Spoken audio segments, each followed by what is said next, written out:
Hi everyone, कैसे हो आप सभी। भाई 2-3 दिन तक जगरा चल रहा है तो हम भी कहो कि टारगेट सीरीज शुरू कर दो कि ग्रुप डी की टारगेट सीरीज शुरू कर दी जाए। लेकिन मैं मेरी ओपिनियन बताऊं कि मेरा दिमाग के कब है, मेरी बुद्धि के कब है। और मैंने जो मेरे साथी हैं, जो मेरे साथ लग रहे हैं बहुत सारे CET 2024 के थ्रू, बहुत सारे बच्चे हैं जो मेरे से जुड़े हुए हैं, तो मैंने उनसे भी कंसल्ट की है भाई इस चीज़ के बारे में। तो सब ने यही कही है कि जीत इवन नहीं करनी चाहिए, टारगेट सीरीज शुरू क्यों नहीं करनी चाहिए वो मैं आपको बताता हूँ। अभी ग्रुप डी के फॉर्म भी नहीं निकले हैं भाई, और फॉर्म एक भी नहीं चल लेंगे आपके। और जो मेरा दिमाग का, मेरी बुद्धि का वो अनुभव है कि 12वीं के पेपर जो हो रहे हैं इनका रिजल्ट आएगा मई में रिजल्ट आने के बाद 10वीं 12वीं का रिजल्ट आने के बाद दोबारा से फार्म रीओपन होंगे ग्रुप डी के।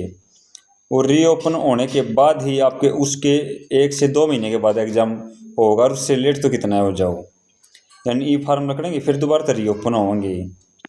ये 99% चांसेस है भाई इस चीज़ के। तो ये बेहतर टारगेट सीरीज शुरू करना सही ना लगता। क्यों नहीं लगता? क्योंकि ई मैं हमने बताऊँगा तार पर प्रेशर हो जाएगा तो हम चीज़ें नहीं झेल पाओगे।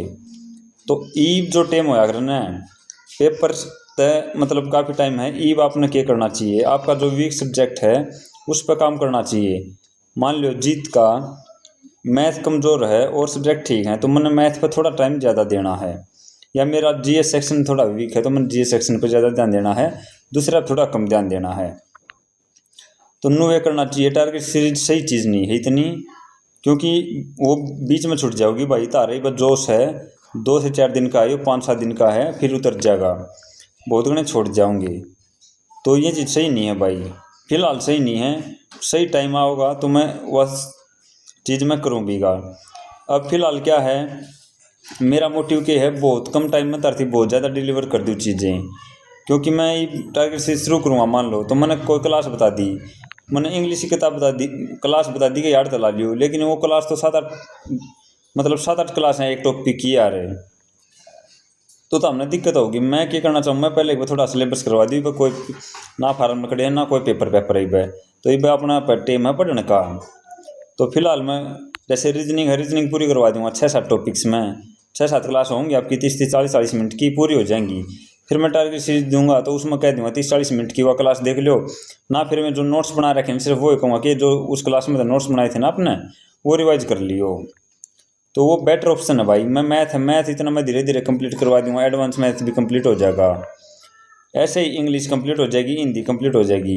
अगर मैं टारगेट सीरीज की तरफ गया तो भाई सीधी सी बात है, वो टाइम जो मैं क्लास दे सकूँ था वो टाइम इस चीज़ पर दिया जाएगा, और इस चीज़ पर एनर्जी लगेगी तो वह चीज़ कम ऑटोमेटिक हो जाएगी। तो यह चीज़ सही ना लगती मैंने फिलहाल, क्योंकि टारगेट सीरीज फिलहाल सही नहीं है। एक्यूरेट टाइम आएगा तो मैं वह चीज़ शुरू करवा दूँगा आपकी। और मैं शॉर्ट वीडियो के माध्यम से अपने बताता रहूँगा क्या चीज़ नहीं करनी चाहिए, क्या चीज़ करनी चाहिए। तो आई होप आप समझ गए होगे।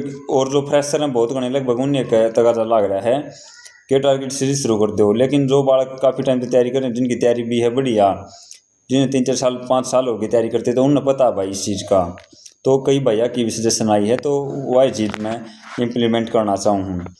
फिलहाल इसी चीज़ पर फोकस है कि मैं सिलेबस कंप्लीट करवाऊँ आपका, क्योंकि जो मेरी अप्रोच है, मेरा जो समझाने का तरीका आपने काफ़ी अच्छा लगा है, और मैं कम टाइम में ज़्यादा चीज़ें पढ़ा दूँ हूँ। तो आई होप आप समझ गए होगे ना। तो फिर भाई मैं टारगेट सीरीज अगर वो करोगे तो मैं इस चीज़ का अल्टरनेट सोच रखा है, वो मैं शुरू करूँगा, फिर मैं वो आपको बताऊँगा। बाकी फ़िलहाल तो ठीक नहीं है भाई ये चीज़ें। फ़िलहाल आप ना अपनी चीज़ अब काम करना चाहिए, अपने नोट्स तैयार करने चाहिए जो अपने एग्ज़ाम टाइम पर काम आए हैं।